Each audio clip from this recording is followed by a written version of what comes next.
삶 가운데서 그대로 실현되어져 가는 은혜를 누리게 되기를 예수님의 이름으로 축복합니다. 미국의 실리콘밸리를 가게 되면 굉장히 많은 스타트업이 있다고 합니다. 스타트업. 그러면 스타트업이란 과연 무엇일까? 이제 막 시작하는 스타트 기업이 스타트업일까? 수많은 스타트업의 리더들이 함께 동의하고 규범으로 세울 만한 정의가 있는데, 그것은 스타트업이란 세상에 존재하는 수많은 문제들을 정확하게 진단하고 이해하고 이것들을 창의와 또 혁신적인 방식으로 해결해 가는 것이다 라고 이 스타트업을 규정한다고 합니다.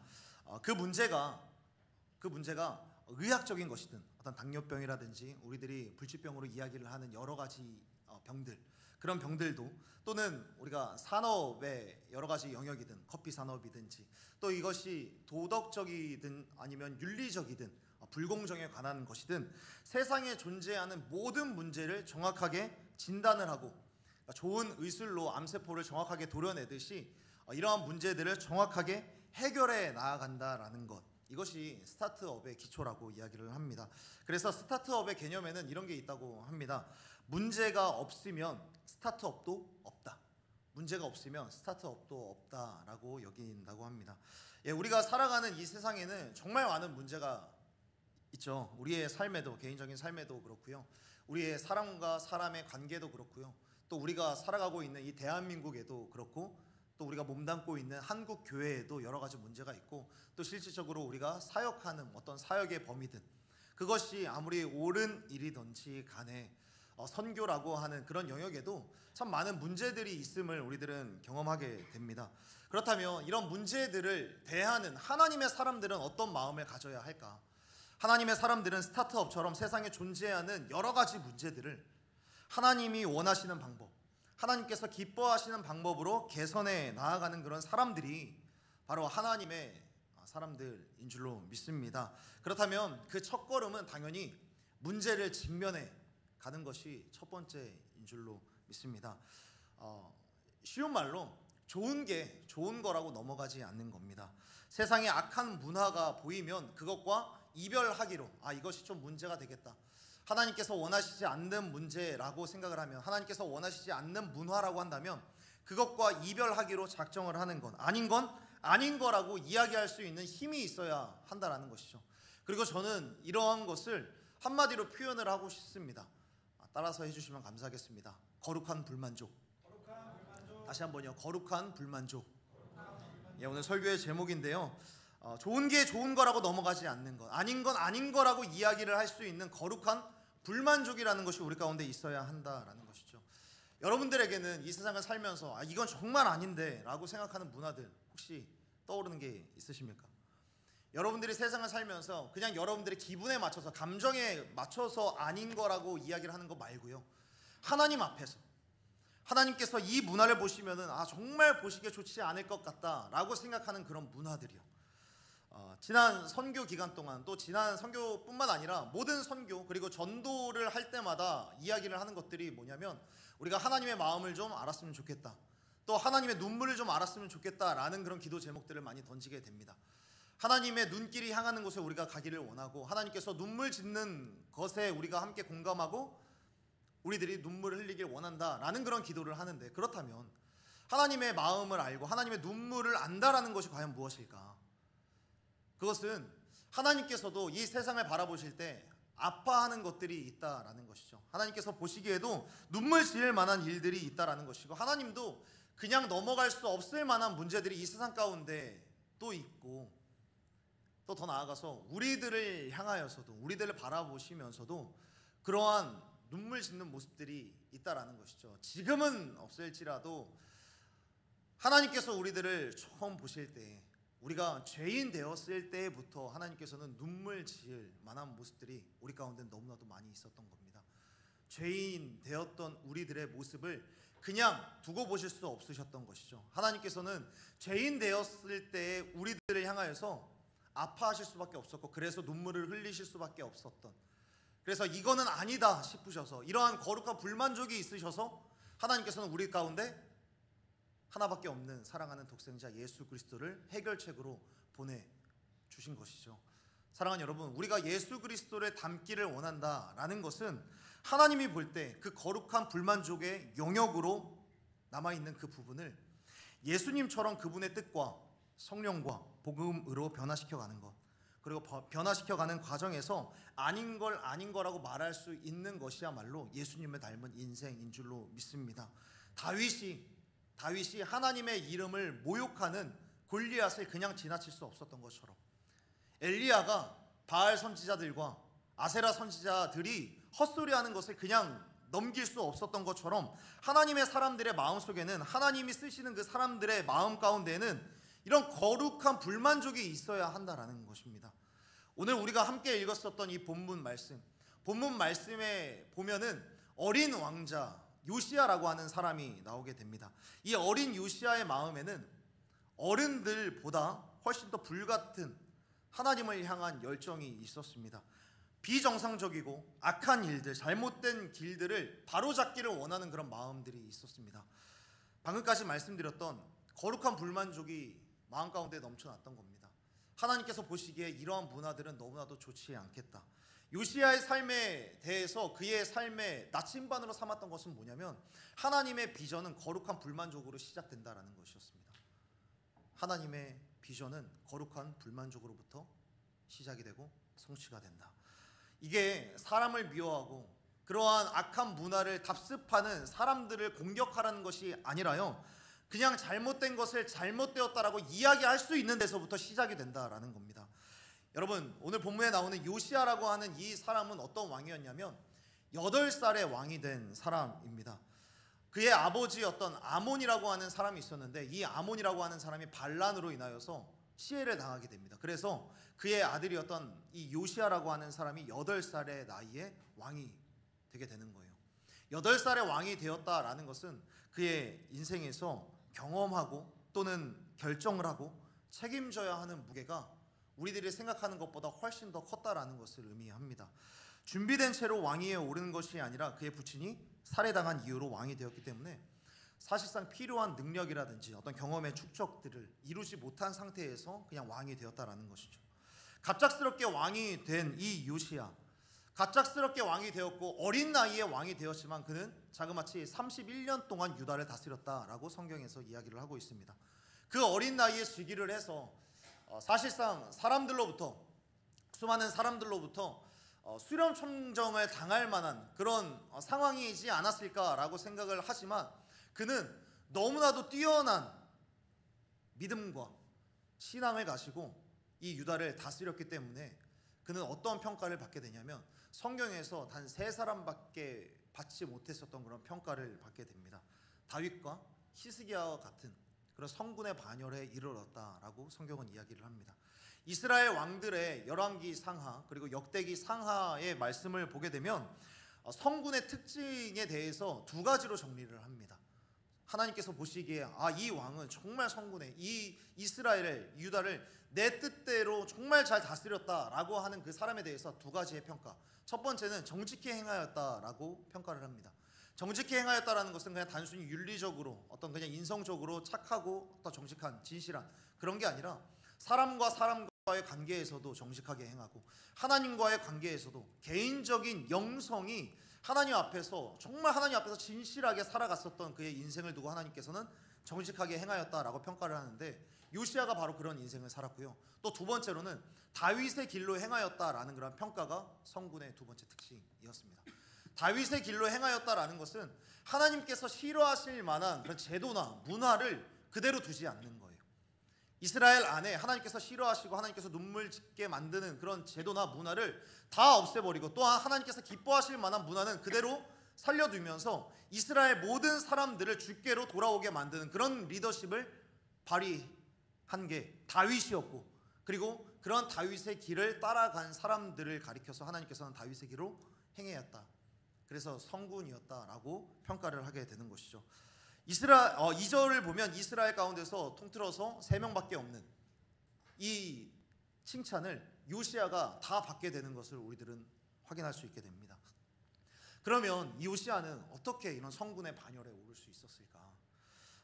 특히 요시야는 왕이 된 지 8년, 8살의 왕이 되었는데 그가 성군의 반열에 오를 수 있었던 것은 바로 이처럼 8살의 왕이 되었고 8년이 지난 16살이 되던 해에 다윗의 하나님을 찾았다라고 성경은 기록하고 있습니다. 여러분, 그의 아버지 아몬이라고 하는 사람은 굉장히 악한 왕이었습니다. 그의 일생이 악한 왕이었다라고 평가를 받는 왕이었습니다. 그런데 아몬의 아버지였던 므낫세라고 하는 사람이 있습니다. 이 므낫세라고 하는 이 사람도 사실상 평생을 악한 왕으로 살다가 그의 노년에 말년에 하나님 앞에 회개하고 하나님 앞에서 겸손하게 살았던 이력이 있었던 왕이었는데, 이 요시야라고 하는 이 사람은 악한 왕으로 평생을 살았던 아몬이 있었지만, 그러나 아몬으로부터 잘못된 문화와 잘못된 제도들, 그런 것들, 잘못된 전통들을 보기는 보았지만, 영향을 받긴 받았지만, 그것을 상속받는 대신에 그의 아버지였던 아몬의 아버지였던 므낫세로부터 므낫세가 회개하고 하나님을 찾았었던 그런 영적인 유산을 상속받는 그런 삶을 살아가게 된 겁니다. 이런 요시야의 가정을 보면서 우리들은 한 가지 깨달을 수 있는 것이 뭐냐면, 성경의 인물들 중에서 하나님께서 칭찬받고 하나님께서 쓰시는 사람들, 그 사람들을 보게 되면 완벽한 가정, 상처 하나 없이, 죄의 문제 하나 없이 자란 인물이 없다라는 것을 우리들은 배우게 되는 것이죠. 창세기부터 성경의 모든 역사들을 살펴보아도 아담의 가정서부터 노아의 가정, 아브라함의 가정, 그리고 이삭의 가정, 야곱의 가정, 모든 가정들을 살펴보아도 문제가 없는 가정이 없는 겁니다. 왕도 없고 율법도 없었기 때문에 진짜 왕이신 하나님을 섬기는 가정이 있었긴 하지만, 그러나 온전히 제대로 섬긴 가정이 그리 많지 않은 거예요. 그런데 그곳에서도 분명히 하나님께서 쓰시는 사람들이 분명히 잘 길러져 왔다는 것을 우리들은 성경을 통해서 확인할 수 있게 됩니다. 요시야도 그런 겁니다. 모든 성경의 인물이 그랬듯이 자기 아버지 아몬은 하나님 앞에서 악한 왕이었지만, 그러나 그의 할아버지 므낫세로부터 그래도 영적인 유산을 상속받았습니다. 우리는 이것을 보면서 뭘 배울 수 있냐면, 하나님은 문제가 없는 가정 안에서 사람을 길러내시지 않는다는 거예요. 문제가 없는 가정에서 사람을 길러내는 것은 아닙니다. 그러나 하나님께서는 문제가 없는 가정은 없지만, 하나님은 분명히 그 가정에 축복과 은혜가 되는 부분을 남겨두시긴 하신다는 거예요. 모든 문제가 없는 완벽한 가정은 없지만, 문제가 있지만 그럼에도 사람이, 자녀들이, 그리고 우리와 같은 청년들이 축복이 되고 은혜가 될 만한 부분들을 반드시 남겨두신다는 거예요.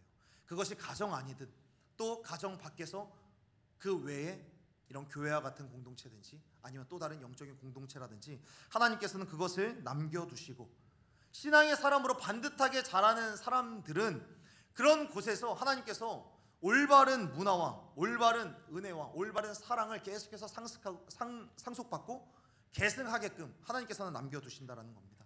사랑하는 여러분, 여러분들에게 이런 축복이 있게 되기를 소원하는데요, 여러분들이 지금까지 많은 상처와 아픔과 고통을 당했을지 몰라도, 그러나 여러분에 대해서는 가정의 상처를 끊어내는 그런 은혜의 사람들이 되기를 예수님의 이름으로 축복합니다. 은혜와 사랑은 계속해서 여러분들로 인하여서 상속되어져 가기를 예수님의 이름으로 축복합니다.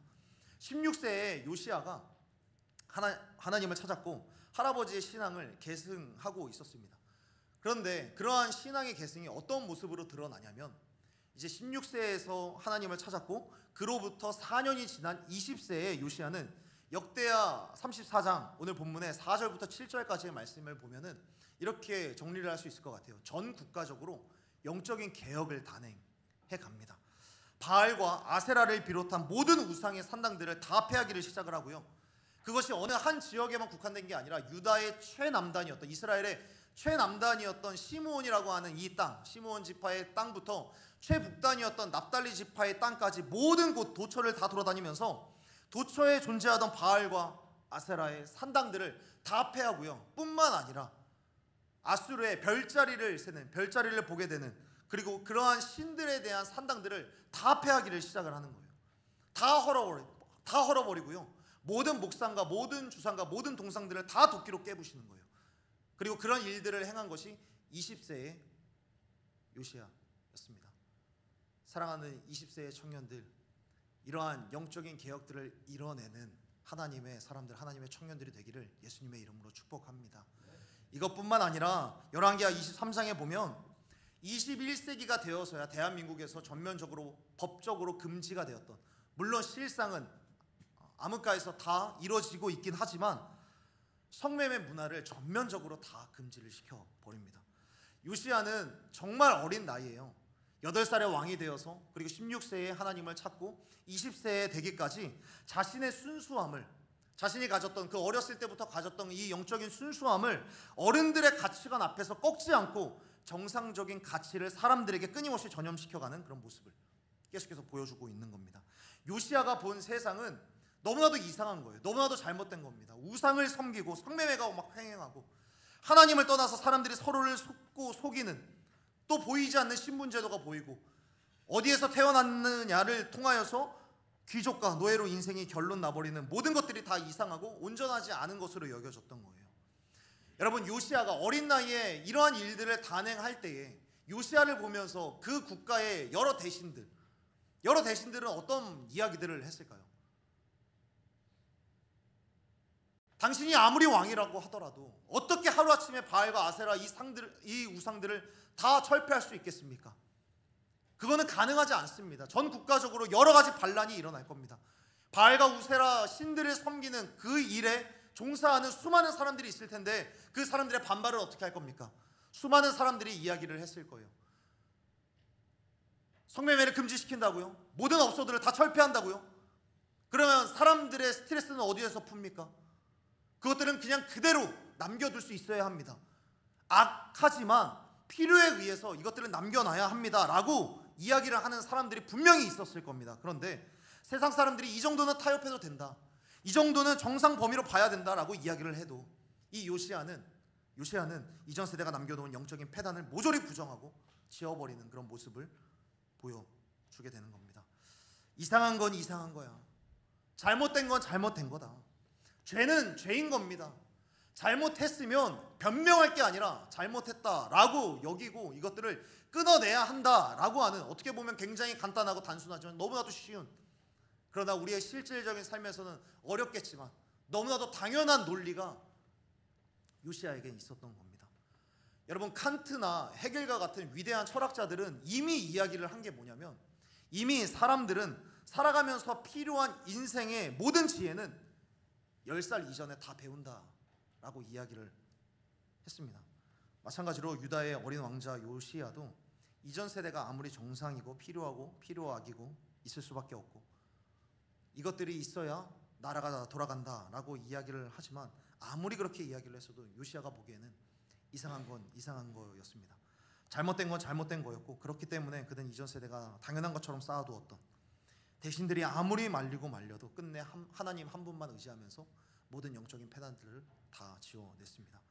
여러분, 톨스토이는 이런 이야기를 했습니다. 크리스천으로서 선을 행하기 위하여서는 큰 열정이 필요하다. 선을 행하기 위해서는 너무나도 큰 열정이 필요하다. 그런데 악을 제거하기 위해서는 그것보다 훨씬 더 크고 위대한 열정이 필요하다라고 이야기를 합니다. 여러분, 우리들이 교회 안에서도 생활을 하다 보면 우리들이 정말 소중하게 여기는 동역자들, 내가 정말 사랑하고 내가 품을 수 있을 만한 옆에 있는 동역자들, 그리고 친한 동생들, 친한 친구들, 그리고 선배들, 그들을 축복해 주는 것은 사실상 그렇게 어려운 일이 아닙니다. 하나님께서 너와 함께 하셔, 하나님께서 너의 앞길을 인도해 주실 거야 라고 이야기를 하는 것은 그렇게 큰 어려운 문제는 아닙니다. 그런데 만약에 그 친구가 잘못된 길을 가게 된다면, 잘못된 선택을 하게 된다면, 친구야, 이거는 기분 나빠하지 말고 들어, 상처받지 말고 들어, 그 친구는, 너가 만나는 그 사람은 조금 잘못된 부분이 있는 것 같아 라고 이야기를 하는 것, 너가 선택한 거는 조금 잘못된 선택이지 않을까 라고 이야기를 하는 것, 이렇게 이야기를 하는 거는 훨씬 더 큰 용기가 필요한 겁니다. 이렇게 이야기를 할 수 있는 거는 미움받을 용기가 필요한 것이죠. 하나님은 그런 요시야의 마음 가운데 있는 하나님을 향한 열정을 보신 거예요. 비정상적이고 악한 일들, 잘못된 일을 바로잡기 원하는 요시야의 마음을 보셨습니다. 그것이 끝내는 다른 사람들에게 미움 받는 일이라고 할지라도 그것을 감행했었던 요시야의 용기에 하나님께서는 높은 평가를 하고 계시는 것이죠. 요시야는 앞서 말씀드렸던 대로 다시 한번 말씀드립니다. 거룩한 불만족이라는 게 있었던 거예요. 사랑하는 여러분, 여러분의 인생 가운데 선을 행하기 위한 열정이 있었으면 좋겠습니다. 그러나 한편으로는 죄를 끊고 상처를 끊고, 그래서 결국에는 여러분들이 속한 공동체와 가문의 역사를 바꿀 수 있는 그런 더 큰 열정과 용기를 갖게 되는 우리 청년들이 되기를 예수님의 이름으로 축복합니다. 그러면 어떻게 이런 변화를 이끌어낼 수 있을까? 거룩한 불만족을 그냥 마음으로 가지기만 하면 되는 걸까? 사랑하는 여러분, 이상한 걸 보면 기도를 시작하십시오. 깨어진 것을 보면, 무너진 것을 보면 저 무너진 문화와 무너진 사람이 재건되기를 원한다라는 그런 마음으로 기도를 시작해야만 합니다. 깨어진 것을 보고 상한 것을 보면 하나님이 보았을 때 눈물이 나겠다 라고 생각이 들 만한 것들이 있다면 당장 기도를 시작해야 하는 것입니다. 우리들은 뉴스를 통하여서 이 세상의 여러 가지의 일들을 보게 됩니다. 그리고 그 일들을 보게 되면서 하나님이 원하시지 않는 일들이라는 확신이 들면서도 그냥 혀를 찰 때가 많이 있어요. 야, 세상이 진짜 미쳐 돌아가는구나. 야, 정상인이 없네 라고 한탄을 하는 경우들은 참 많이 있습니다. 한국 교회에 대한 부정적인 메시지들과 뉴스가 떠오를 때마다 교회가 다 그럼 그렇지, 그래도 우리 교회는 안 그럴 거야 라고 생각하면서 그저 한숨을 내쉬는 그런 모습들. 그러나 사랑하는 여러분, 그렇게 혀만 차는 것이 아니라 그 시간에 내가 하나님과 함께 눈물을 흘리기를 원합니다 라고 기도를 시작할 수 있는 여러분이 되었으면 좋겠습니다. 이상하고 잘못된 게 있으면 하나님, 저 모습들이 고쳐지기를 원합니다. 잘못된 사람들, 이상한 모임들로부터 자신을 지킬 수 있는 사람들이 늘어나길 원합니다 라고 기도를 시작할 수 있는 저와 여러분이 되었으면 좋겠습니다. 그래서 더 나아가서 또 여러분들 스스로도 하나님, 내가 하나님 앞에서 영적인 순결함을 지키고 영적인 지조를 지킬 수 있는 그런 사람이 되게 해주십시오 라고 기도해야 할 것입니다. 하나님의 사람의 마음에는 하나님의 영광을 향한 이런 거룩한 불만족이 있어야 하는 것이죠. 여러분의 마음 안에 하나님의 영광을 향한 거룩한 불만족이 좀 있었으면 좋겠습니다. 내 인생의 결혼에 대한 것, 진로에 대한 것, 질병이 낫는 것 모두가 다 중요하지만 언제까지 나를 위해서 하나님이 봉사해 주시기를 원하는 그 수준의 그 자리에 머물러 있을 것입니까? 물론 하나님께서는요, 나를 위해서 일도 하시고요, 사랑도 해주시고 축복도 해주십니다. 그런데 여러분, 우리의 신앙이 향해 가야 할 곳이 어딘지 정확하게 봐야 돼요. 하나님의 영광을 위하여서 내가 열정을 쏟아놓고 있는가? 여러분, 하나님이 우리를 섬기는 것이 맞는 겁니까? 우리가 하나님을 섬기는 것이 맞는 겁니까? 예배를 우리가 서비스라고 이야기를 하는데 하나님이 나에게 서비스해 주기를 바라는 겁니까? 내가 하나님께 서비스하는 자리로 나와 있는 겁니까? 너무나도 간단합니다. 하나님이 우리를 섬기는 것이 신앙이 아니라요, 내가 하나님을 섬기는 것이 신앙인 거예요.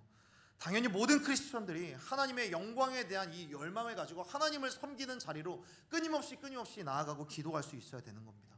그러므로 나의 발걸음과 나의 예배와 나의 기도를 통하여서 작은 부분이라도 하나님의 영역이 회복되어지기를 우리들은 원하고 그렇게 살아가야 되는 줄로 믿습니다. 여러분들이 어떤 전공을 갖고 계시던, 여러분들이 어떤 일을 하고 계시건, 여러분들이 어떤 은사를 갖고 계시건, 오늘 이 시간부터는 일부분이라도, 여러분들이 가진 일부분이라도 하나님을 향한 거룩한 불만족과 하나님의 영광이 사람들의 마음 가운데 퍼져나가는 것에 소원을 두고 소망을 두고 살아가는 저와 여러분이 되기를 예수님의 이름으로 축복합니다. 여러분, 요시야는 이러한 개혁들, 온 나라 가운데 이런 영적인 개혁들을 계속해서 이뤄갈 때쯤에 또다시 요시야는 8절 말씀에 보면, 우리가 읽진 않았지만 8절에 보면 요시야는 성전을 수리하기로 결정을 합니다. 그의 하나님 여호와의 전을 수리하려고 하여라고 이야기를 합니다. 요시야는 이 개혁을 일으키면서 거룩한 불만족으로 온 나라의 영적인 산당들을 다 폐하고 또 그가 결정을 한 게 성전을 수리해야겠다라는 그런 마음을 갖는 거예요. 그런데 여기에서 보면 참 재밌는 게 건물들을 다 부숩니다. 우상의 산당들을 다 부수고요, 뜯어 고치고 동상들 다 서 있으면 도끼로 다 찍어버리고 성매매하는 업소들 다 차압딱지 다 띄고 사람들 다 몰아내는 겁니다. 그런데 수없이 긴 시간 동안 기록된 정치사들을 보게 되면 이러한 어떤 파괴적이고 폭력적인 것처럼 보이지만, 그런데 요시야의 이 개혁에는 사람들이 숙청되었다거나 사람들을 투옥시켰다거나 사람들을 사형시켰다라는 그런 기록이 없습니다. 어린 나이에 왕이 되어서 이전에 악했던 관습들을 다 끊어내기를 시작을 하는데, 그래서 요시야를 무시하거나 요시야를 향하여서 반발을 했었던 사람들이 무지하게 많이 있지 않았겠습니까? 그런데 요시야는 그 사람들을 숙청하거나 밀어내지 않는 거예요. 오히려 그 사람들이 돌아올 수 있는 기회를 열어두는 거예요. 그 사람들이 오히려 용서를 받을 수 있는 기회를 이 요시야는 열어두는 겁니다. 성전을 정결하게 하면서 사람들을 해하지 않고 사람들이 오히려 돌아올 기회를 주는 이 요시야의 모습을 보면 우리들은 예수님의 모습을 떠올릴 수밖에 없는 거예요. 여러분, 예수님께서는 이 땅에서 살아계시면서 2번 정도 화를 내셨는데 그 중에 한 번이 어떤 때냐면 성전을 정화하실 때, 성전에 있는 사람들, 성전에 수많은 사람들이 예배하러 모이는 것이 아니라 그곳에 장사를 하러 와 있는 사람들이 너무나도 많이 있는 겁니다. 성전에 모여있는 그 사람들이 다 하나같이 예배에는 관심이 없고 장사를 하고, 또 물론 장사를 할 수 있습니다. 왜냐하면 멀리 있는 곳에서 하나님 앞에 예배하러 온 사람들을 위해서 좋은 흠이 없는 양과 재물들을 준비해야만 하기 때문에 장사를 해야 됐죠. 그런데 그 장사하는 사람들이 사람들을 속이는 일들이 빈번하게 일어나고 사람들을 속여서 엉뚱한 재물 가지고 하나님 앞에 예배할 수 있도록, 그러니까 이 사람들이 예배에는 관심이 없고 장사를 하고 사람들에게 피해를 입히는 일들만 혈안이 되어 있는 것을 보고 예수님께서는 그 사람들을 향하여서 불같이 화를 내십니다. 여기는 장사하는 곳이 아니야. 여기의 본질, 이 성전의 본질은 예배가 본질이야 라고 예수님께서 화를 내시는데, 그래서 수많은 사람들에게 화를 내시고 그곳에 있었던 좌판들을 다 뒤집어 엎으시는데, 요한복음에 보면 예수님의 손에 뭐가 들려있냐라고 이야기를 할 때 채찍이 들려있었다라고 이야기를 합니다. 채찍을 가지고 그곳에 있었던 모든 좌파들을 다 때려 부수는 거예요. 그런데 손에 채찍은 달려있었지만, 손에 채찍은 들고 있었지만 그 채찍으로 사람을 때렸다거나 사람을 해쳤다라는 기록은 없습니다. 예수님께서는 성전을 정화하는 그 과정 가운데서도 사람을 때리거나 사람을 해치지 않기 위하여서 열심히 하나하나 다 신경을 쓰셨다라는 겁니다. 여러분, 요시야도 개혁을 하면서 사람을 아프게 하지 않기 위해서 최선을 다한 겁니다. 우리들이 하나님을 향한 거룩한 불만족과 그리고 하나님을 향한 이 불만족을 발현하기 위하여서 열정을 쏟아놓는 그 일들을 하다 보면 어떤 일들이 일어납니까? 우리들은 선교라고 하는 그런 미명하에 지역사회에 폐를 끼치는 경우들을 참 많이 경험하게 됩니다. 선교라고 하지만, 하나님의 위대한 일들을 하겠다라고 이야기를 하지만 그곳에 있는 사람들을 향하여서는 존중이 없는 그런 경우들이 일어나곤 합니다. 그것은 뭘 보여주냐면 하나님을 사랑하는 열정이 있어도 자칫 때로는 사람을 해치는 불꽃이 될 수도 있다라는 겁니다. 그러나 요시야는 그렇게 안 되는 거예요. 그가 성전을 수리하면서 그가 원했던 것은 딱 하나였기 때문에요. 그가 성전을 수리하고 영적인 개혁들을 다 일으키면서도 그가 원하는 것은 딱 한 가지였어요. 내가 하나님을 사랑하는 그 마음으로 예배하길 원한다. 내가 하나님을 사랑하는 마음으로 정말 하나님을 뜨겁게 예배하고 싶은데 내가 무엇부터 해야 될까? 성전을 수리해야겠다. 예배하는 데에 있어서 결코 사람은 해치지 않겠다. 그저 예배에만 내가 목숨을 걸겠다. 예배하는 것, 예배의 회복에만 목숨을 걸었을 때에 사람을 해치지 않는 방향으로 나아가게 된 겁니다. 이건 뭘 보여주냐면 거룩한 불만족이라고 하는 불이 예배를 통해서 정화되지 않으면요, 사람을 태우는 정죄의 산불이 될 수도 있다는 것을 보여주는 겁니다. 거룩한 불만족은 있는데, 하나님을 향한 열정은 있는데 예배가 없어. 예배가 없고 기도가 없다? 그러면 사람을 해치게 만드는 겁니다. 내 마음속에 거룩한 불만족이 사람을 향한 분노나 정죄와 비판의 날선칼이 되지 않도록 우리들은 무엇을 해야 되는가? 예배를 통하여서 하나님의 뜻을 구하는 겸손한 예배자가 되어야 하는 것입니다. 요시야는 명확했습니다. 내가 성전을 수리함으로 내가 예배를 해야겠다. 이런 마음이 있으니까 이 성전을 수리하면서도 하나님의 마음이 요시야의 마음 가운데 흘러 들어온 겁니다. 요시야의 마음에 흘러들어온 그 하나님의 마음으로 사람들을 해쳐서는 안 되지. 사람들을 해쳐서는 안 되지. 우리들의 본문을 보진 않았지만 그곳에서 어떤 일들을 하냐면 하나님의 성전을 수리하는 그 사람들에게 삭스를 줍니다. 여러분, 고대 지역, 고대 근동 지역에서 노역을 하는 사람들에게 왕이 직접 돈을 챙겨준다? 이거는 있을 수 없는 일입니다. 그런데 이 요시야는 하나님의 성전을 수리하고 일을 하는 사람들을 귀하게 여길 줄 아는 사람이었어요. 사람을 귀하게 여길 줄 알았고 사람에게 선대하는 그런 사람이 바로 요시야였습니다. 그 요시야는 하나님을 예배하는 데 집중했기 때문에 그 예배를 통해서 하나님의 마음을 그대로 받게 된 것이죠. 사랑하는 여러분, 여러분들에게도 간절히 소원하고 축복합니다. 예배를 통하여서 하나님의 마음이 흘러 들어오는 것을 경험하게 되는 그런 여러분이 되기를 예수님의 이름으로 축복합니다. 하나님의 마음이 흘러 들어오는 그런 예배가 여러분들의 예배의 자리자리들마다 회복되어지기를 예수님의 이름으로 축복합니다.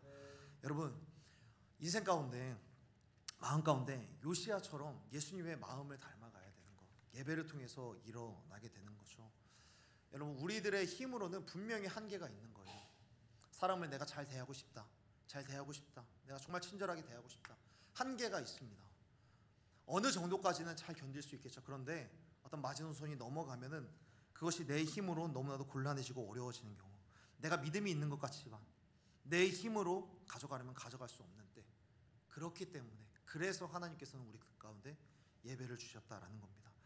그리고 이 성전을 고치는 이 요시야를 통하여서 요시야에게도 하나님의 마음이 흘러들어오는 예배를 드릴 수 있었고, 그리고 그 이후에 이스라엘 모든 공동체, 유대 공동체가 하나님의 마음이 흘러들어오는 그런 예배를 드릴 수 있게 되었습니다.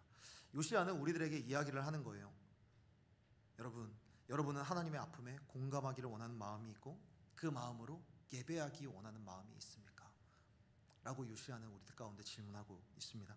사랑하는 여러분, 여러분들에게 이런 거룩한 불만족과 사람을 향한 따뜻한 마음이, 이 두 가지의 감정이 여러분들 가운데 풍성하게 부어지기를 예수님의 이름으로 축복합니다. 그런 의미에서 우리 안에는 믿지 않는 사람들을 향하여서도 거룩한 불만족이 있어야 됩니다. 이 사람들을 보면서 이 거룩한 불만족이 부담감으로 다가올 수도 있죠. 그리고 자칫 잘못하면 이 사람들을 향한 정죄의 날선 칼이 작용될 수도 있습니다. 그런데 거룩한 불만족으로 하나님 앞에 예배를 할 때 하나님 앞에 기도할 수 있어야 되는 거예요. 저 사람들을 향하여서 긍휼한 마음을 구해야 되는 것이죠. 저 사람 저렇게 살면 안 되는데, 저 사람 자꾸 저렇게 살면 지옥문을 향하여서 가는데, 예수님의 복음을 전해서 저 영혼이 돌아와야 되는데 라는 그런 예수님의 마음, 그런 예수님의 마음을 구할 수 있어야 하는 겁니다. 공동체 안에서 예배를 드릴 때에도 마찬가지입니다. 공동체 안에서 예배를 섬기는 사람들은요, 때때로 이런 것들에 대해서 점검할 수 있어야 되는 거예요. 예배가 이래서는 안 되는데, 예배가 이런 식으로 흘러가면 안 되는데, 이 예배가 정말 하나님께서 기뻐하시는 예배로서 우리들을 바라보고 계실까? 이러한 주제로 우리들을 끊임없이 점검할 수 있어야 됩니다. 어떻게 하면 이곳에 기도의 불길이 더 타오를 수 있게 할까? 어떻게 하면 이곳에서 수많은 사람들이 주께로 돌아올 수 있을까?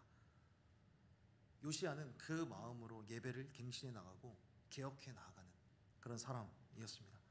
그렇게 요시야는 성전을 수리하면서 예배의 회복을 가져가려고 하는데, 그런데 여기에서 한 번쯤 생각해 봤으면 좋겠습니다. 왜 굳이 성전이었을까?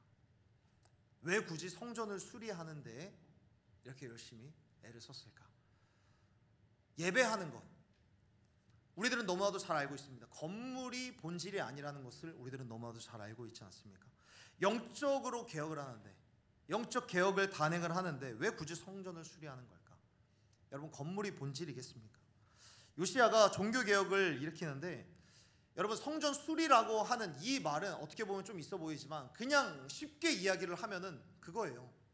오래 방치되어 있었던 성전에 들어가서 강대상 닦고, 그리고 의자 갖다 놓고 거미줄 다 치우고 바닥 닦는 거, 이런 거 하는 게 성전 수리하는 거였거든요. 여러분, 이것이 영적 개혁과 상관이 있는 겁니까? 예배를 드려야죠.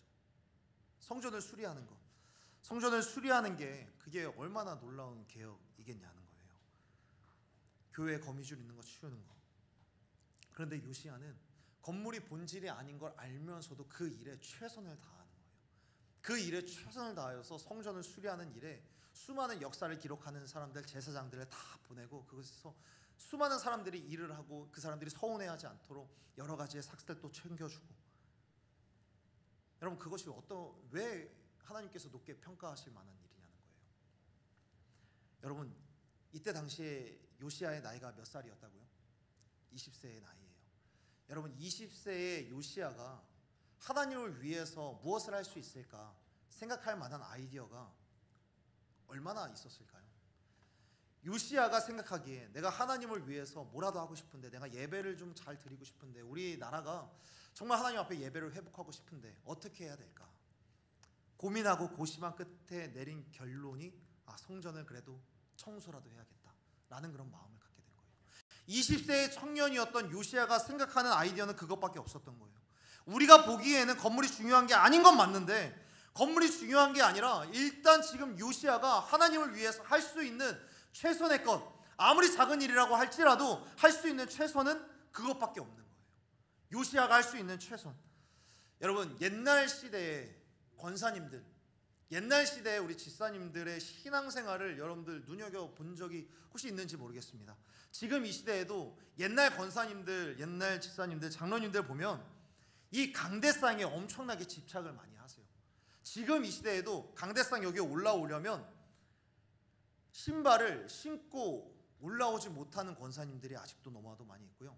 이 강대상을 정말 먼지 하나 없이 정말 깨끗하게 닦아야만 하나님 앞에 그래도 부끄럽지 않은 신앙생활을 하고 있다라고 여기시는 분들이 너무나도 많이 있습니다.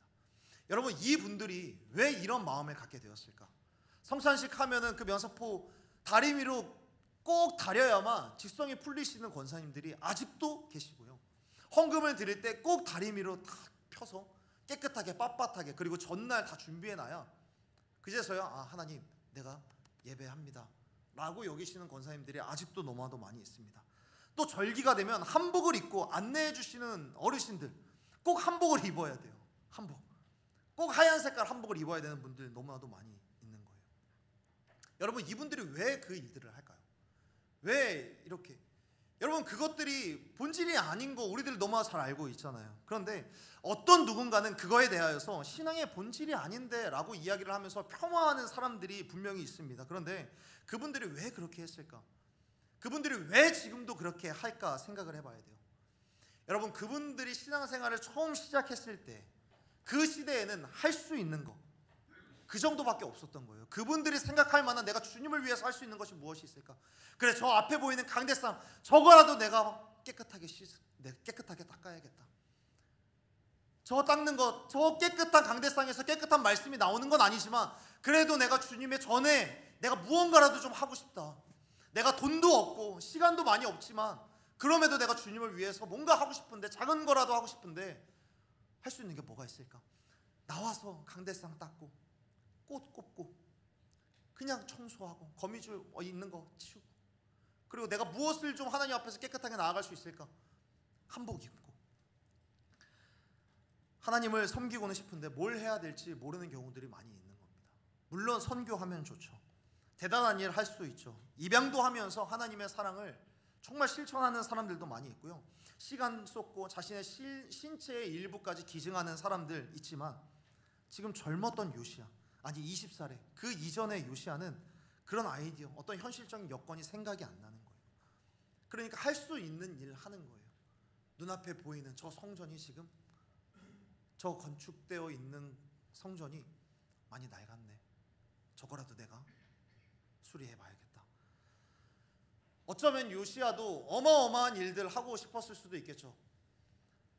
이 나라가 하나님의 영광을 위하여서 조금 더 강대국이 되는 것, 그래서 전 세계 열방 가운데 하나님의 강대하심, 하나님의 위대하심을 모든 나라들 가운데, 특히나 그 당시에 세계 패권을 다투며 싸웠었던 아수르라든지 바벨론이라든지 이집트라고 하는 나라에 우리나라의 신이 이런 하나님이야 라는 것을 보여주고 싶었을 수도 있습니다. 그런데 20세의 청년이었던 요시야가 군사적으로, 경제적으로 어떻게 그런 생각들을 할 수 있겠냐고요. 정치적으로 어떻게 그런 생각을 할 수 있겠습니까? 물론 나라 안팎으로는 그 강대국으로 인하여서 고래 싸움에 새우등 터지는 그런 모습을 겪을 수밖에 없었지만, 그러나 그러나 이런 것들을 할 수가 없는 거예요. 현실적으로 부딪힐 수가 없는 거예요. 그러니까 내가 주님을 위해서 뭘 할 수 있을까? 그냥 이런 거라도 하자. 사랑하는 여러분, 신앙생활 하시면서요, 너무 큰 일 생각 안 해도 괜찮습니다. 내가 할 수 있는 일 하는 거예요. 3년째 청년들이랑 선교를 다녀오면서 한 가지 느끼는 게 뭐냐면, 우리 자매들이 생각보다 힘이 세다라는 걸 좀 느껴요. 3년 전에 키르기즈스탄을 좀 갔다 왔는데요, 제가 들기에도 참 무거웠던 벽돌이었거든요. 그런데 이 자매들이 벽돌까지 막 드는 거예요.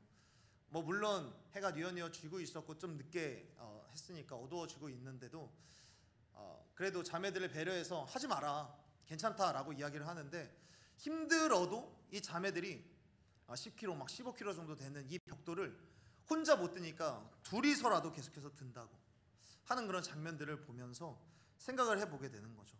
여러분, 그거 든다고 해서 천국 가는 거 아니잖아요.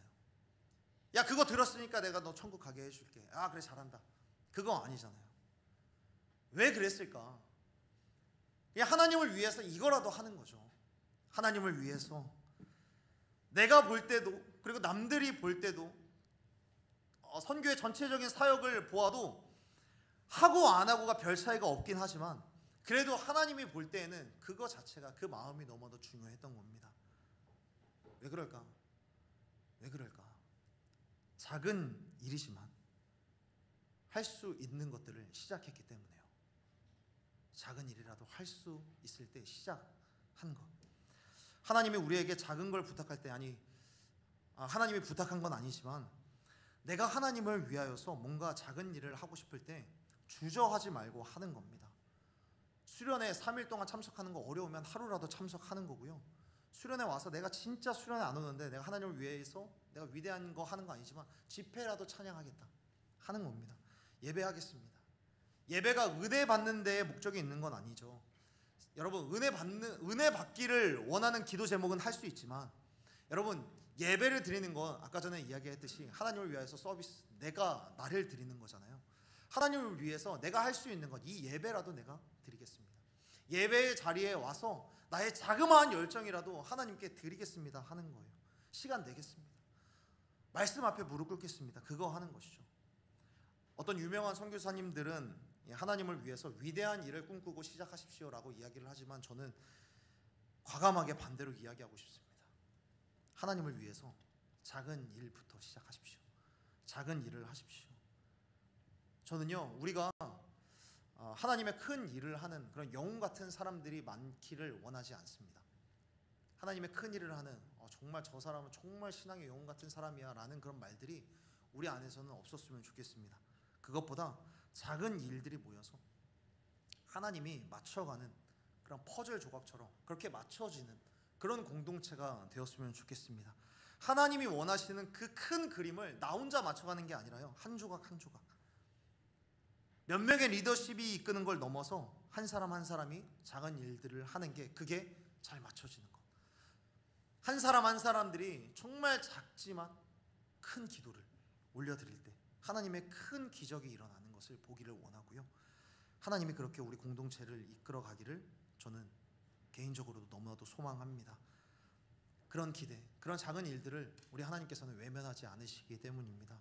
나한테는 작은 일이지만, 그리고 이 작은 일에 동역자들을 붙여주시는 일들이 분명히 있을 겁니다. 작은 일을 하나님을 위해서 하기 시작을 하면 친구들을 만날 거고요. 끊어지지 않는 동역자 라인들이 만나지게 될 겁니다. 여러분이 하나님의 작은 일을 통하여서 동역자를 만나고, 그렇게 하나님의 계획들을 발견하고 또 하나님의 계획들을 성취해 나아가는 그런 하나님의 사람들이 되기를 예수님의 이름으로 축복합니다. 말씀을 좀 정리하겠습니다. 지금은 은퇴하신 이재철 목사님이라는 분인데요, 이 분이 있는데, 이분이 여러 저서를 통하여서 말씀하신 내용 중에 에베소서 5장 16절의 말씀, 제가 예전에도 한번 여러분들과 함께 나누었던 기억이 납니다. 에베소서 5장 16절의 말씀, 세월을 아끼라라는 이 말씀인데, 이 말씀을 헬라어로 원어로 보면은 엑사고라조라고 하는 단어를 사용합니다. 이 단어는 그릇에 담아내다라는 의미를 가지고 있습니다. 우리의 시간, 강물처럼 계속해서 흘러가는데, 나의 시간 안에 얼마나 담아내고 있는가 라고 이야기를 하는 게 세월을 아끼라라는 그런 말. 시간을 소중히 여기고 세월을 아낀다라는 것은 시간을 건져 올린다라는 거예요. 아무리 많은 시간이 우리 가운데 주어져도 그 중에 내가 건져 올리고 그릇에 담는 시간이야말로 나의 시간인 것이고 하나님께서 인정하시는 시간이 되는 것이죠. 100년을 산다 한들 건져 올린 시간이 없다면, 하나님 앞에서 건져 올린 시간이 없다면 그것은 헛된 인생을 산 불행한 사람일 것이고요. 그러나 30대의 젊은 나이에 요절을 한다고 하더라도 대부분의 시간을 하나님의 뜻으로 건져 올렸다면 그가 진정 장수한 사람인 줄로 믿습니다. 사랑하는 여러분, 여러분들은 오늘날에 여러분들 가운데 주어진 시간을, 그 생명을 무엇과 바꾸고 있습니까? 어떤 것에 여러분들의 시간에 담아내고 있습니까? 바꿀 만한 가치와 의미가 충분한 것과 여러분 시간을 바꾸셨습니까? 아니면 어리석게도 물거품처럼 허망하기 짝이 없는 것과 여러분의 시간과 생명을 바꾸었습니까? 하나밖에 없는 자신의 소중한 시간, 이 생명을 도대체 무엇과 바꾸고 있는지 한 번이라도 진지하게 생각해 보신 적이 있으십니까? 너무나 많은 사람들이 핸드폰의 스크린 타임을 보게 되면 하루에 핸드폰 사용량이 16시간에서 17시간 정도 된다고 하고요. 유튜브를 보고 미디어 플랫폼을 보는데 3시간에서 4시간 정도 사용을 한다고 합니다. 이 모든 시간은 하나님 앞에서 인정도 되지 않을 것이고요, 기록도 되지 않을 것이고 의미도 없을 것입니다. 마치 과자 봉지의 질소처럼 이거는 영양가도 없고 생명도 없고 의미도 없는 것이죠. 물론 그런 시간이 우리의 쉼을 위해서 필요할 수도 있습니다. 그런데 그것이 진짜 쉼이 되는가? 진짜 의미 있는 쉼으로 내가 건져 올린 것인가? 한번 생각해 볼 수 있어야 됩니다. 간절히 바라고 축복하기는, 사랑하는 여러분, 여러분들의 시간 가운데 거룩한 불만족에 그 마음을 담아내는 저와 여러분이 되었으면 좋겠습니다. 하나님께서 무엇을 원하실까? 하나님께서 어떤 것을 두고 눈물을 흘리시는지에 관심을 두고 여러분들의 시간 가운데 그것을 건져 올려내는 저와 여러분이 되었으면 좋겠습니다. 그리고 여러분들의 시간 가운데 작은 거라도 시작하는 겁니다. 하나님을 위하여서 내가 무엇을 할 수 있을까? 작은 것, 눈에 보이는 것, 지금 당장 할 수 있는 무엇이 있을까? 그것 하는 겁니다. 그것을 여러분의 시간에 옮겨 담아 놓으십시오. 물론 요시야처럼 미숙하고 미흡해 보이는 인생을 살아갈 수 있습니다. 그러나 그렇게 흔들리며 쓰러질지라도 주님 앞에 의미 있는 시간을 담아놓는 하나님의 사람들이 될 때 하나님께서는 우리의 인생을 책임지시고 우리를 통하여서 우리의 가정과 우리의 삶과 우리의 교회와 우리가 속한 공동체를 변화시켜 주실 줄로 믿습니다. 우리 이 시간에 함께 찬양하며 좀 나아갔으면 좋겠습니다. 이 시간에 찬양할 때 우리 내 삶 드리리라는 이 찬양을 통하여서